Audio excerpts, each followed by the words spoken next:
क्या आपको कभी ऐसा लगा है कि आपने कोई काम स्वेच्छा से नहीं बल्कि किसी के दबाव में किया है? किसी को भी आपके दिमाग से खेलने नहीं देना चाहिए। सावधान रहें, क्योंकि यह ज्ञान आपकी जिंदगी बदल सकता है। चलिए शुरू करते हैं। क्या आपने कभी सोचा है कि कैसे कुछ लोग बिना किसी जोर जबरदस्ती के दूसरों को अपनी बात मनवा लेते हैं? कैसे वे हमारे मन में घुसकर हमारे फैसलों को प्रभावित कर देते हैं? आज हम एक ऐसी दुनिया में कदम रखने वाले हैं जो रहस्यमयी है, जटिल है और शायद थोड़ी डरावनी भी। ये है डार्क साइकोलॉजी की दुनिया। डार्क साइकोलॉजी का मतलब ये नहीं है कि हम कुछ गलत करना सीख रहे हैं, बल्कि ये समझना है कि हमारा दिमाग कैसे काम करता है और कैसे कुछ लोग इसका फायदा उठाते हैं।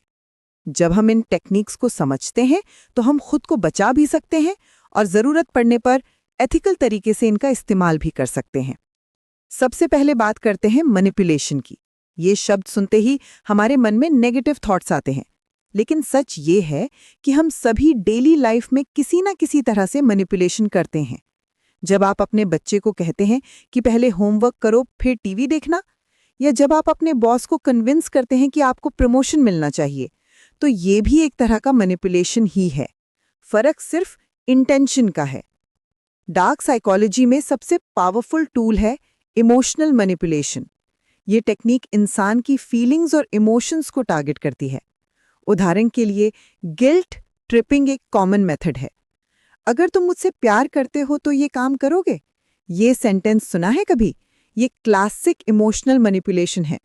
व्यक्ति आपके प्यार और केयर की फीलिंग्स को यूज करके आपसे अपना काम करवा रहा है। फिर आता है गैस लाइटिंग का कॉन्सेप्ट। ये टेक्निक में व्यक्ति आपकी रियलिटी को क्वेश्चन करवाता है। वो आपको लगातार ये फील कराते हैं कि आप गलत हैं, आपकी मेमोरी वीक है या आप ओवर रिएक्ट कर रहे हैं। धीरे धीरे आप अपने आप से कॉन्फिडेंस खो देते हैं और उन पर डिपेंड हो जाते हैं। लव बॉम्बिंग भी एक डेंजरस टेक्निक है। शुरुआत में व्यक्ति आपको एक्सेसिव अटेंशन, गिफ्ट्स और अफेक्शन देता है। आप फील करते हैं कि आप स्पेशल हैं, लेकिन ये सब कैलकुलेटेड होता है। जब आप इमोशनली अटैच हो जाते हैं, तब वे अपना रियल बिहेवियर दिखाते हैं। अब बात करते हैं पर्सुएशन टेक्निक्स की। रॉबर्ट सियाल्डीनी ने अपनी रिसर्च में 6 प्रिंसिपल्स ऑफ पर्सुएशन बताए हैं। पहला है रेसिप्रोसिटी। जब कोई आपके लिए कुछ करता है तो आप भी उसके लिए कुछ करना चाहते हैं। दूसरा है कमिटमेंट एंड कंसिस्टेंसी।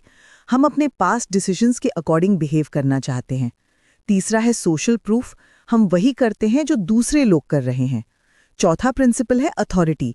हम उन लोगों की बात मानते हैं जो एक्सपर्ट हैं या पोजीशन में हैं।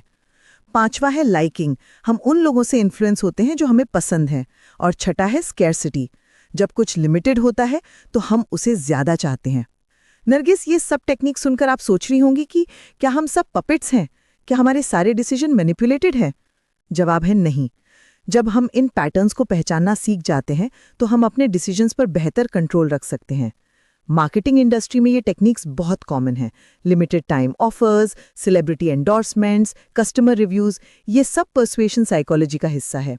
लेकिन ये जरूरी नहीं कि हमेशा नेगेटिव हो। अगर कोई कंपनी जेन्युइनली गुड प्रोडक्ट बेच रही है और एथिकल मार्केटिंग कर रही है तो ये टेक्निक्स हेल्पफुल भी हो सकती हैं।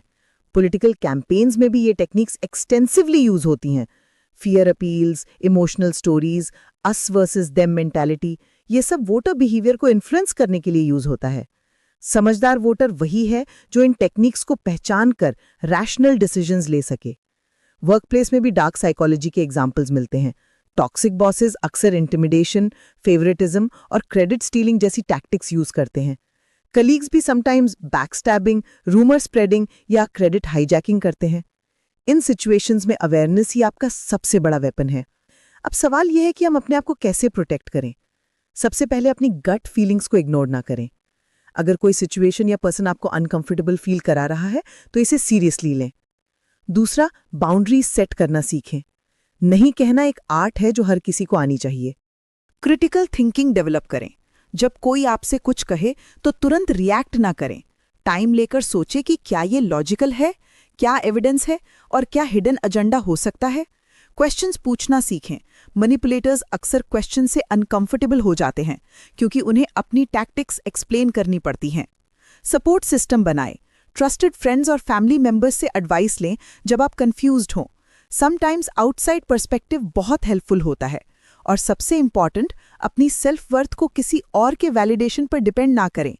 ये भी समझना जरूरी है कि डार्क साइकोलॉजी सिर्फ इंडिविजुअल लेवल पर नहीं बल्कि सोसाइटल लेवल पर भी ऑपरेट करती है। Mass media, social media algorithms और प्रोपेगेंडा कैंपेन्स सभी में ये टेक्निक्स यूज होती हैं। जब हम स्क्रॉल करते हैं तो हमारा डोपामिन सिस्टम हाईजैक हो जाता है। ये एडिक्शन की तरह है। कॉन्फर्मेशन बायस भी एक पावरफुल साइकोलॉजिकल फिनोमिनन है। हम वही इंफॉर्मेशन कंज्यूम करते हैं जो हमारे एग्जिस्टिंग बिलीफ्स को सपोर्ट करती है। ये एको चेम्बर्स क्रिएट करता है जहां हम सिर्फ अपनी तरह के विचार सुनते हैं। इससे पोलराइजेशन बढ़ता है और रैशनल थिंकिंग डिक्रीज होती है। अब बात करते हैं एथिकल एप्लीकेशंस की। डार्क साइकोलॉजी की नॉलेज का पॉजिटिव यूज भी हो सकता है। थेरेपिस्ट इन टेक्निक्स को समझकर अपने पेशेंट्स की बेटर हेल्प कर सकते हैं। टीचर्स स्टूडेंट्स को मोटिवेट करने के लिए पर्सुएशन टेक्निक्स यूज कर सकते हैं। पेरेंट्स अपने बच्चों को बेटर गाइडेंस दे सकते हैं। सेल्स प्रोफेशनल्स भी एथिकल सेलिंग के लिए ये नॉलेज यूज कर सकते हैं।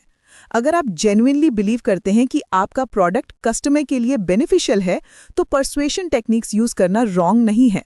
प्रॉब्लम तब होती है जब डिसेप्शन और मैनिपुलेशन इन्वॉल्व होती है। लीडरशिप में भी ये कॉन्सेप्ट्स इंपॉर्टेंट हैं। Good leaders influence techniques use करते हैं, लेकिन टीम के बेनिफिट के लिए। वे इंस्पायर करते हैं, मोटिवेट करते हैं और पॉजिटिव चेंज लाते हैं। टॉक्सिक लीडर्स मैनिपुलेशन करते हैं अपने पर्सनल गेन के लिए। ये जर्नी यही खत्म नहीं होती।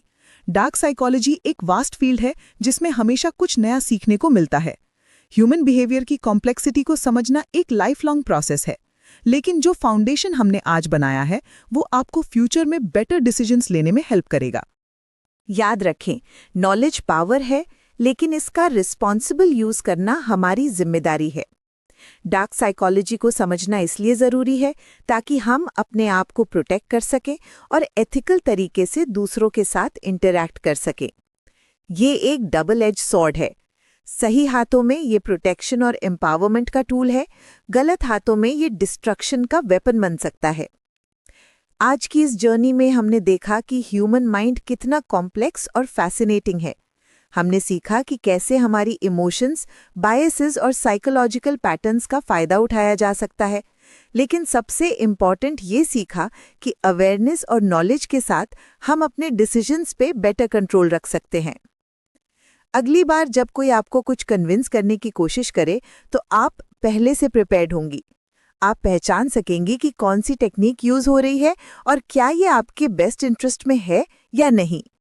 यही है डार्क साइकोलॉजी की रियल पावर। अगर आपको ये वीडियो मददगार लगा तो सब्सक्राइब करना न भूलें, लाइक, शेयर और कमेंट करना न भूलें।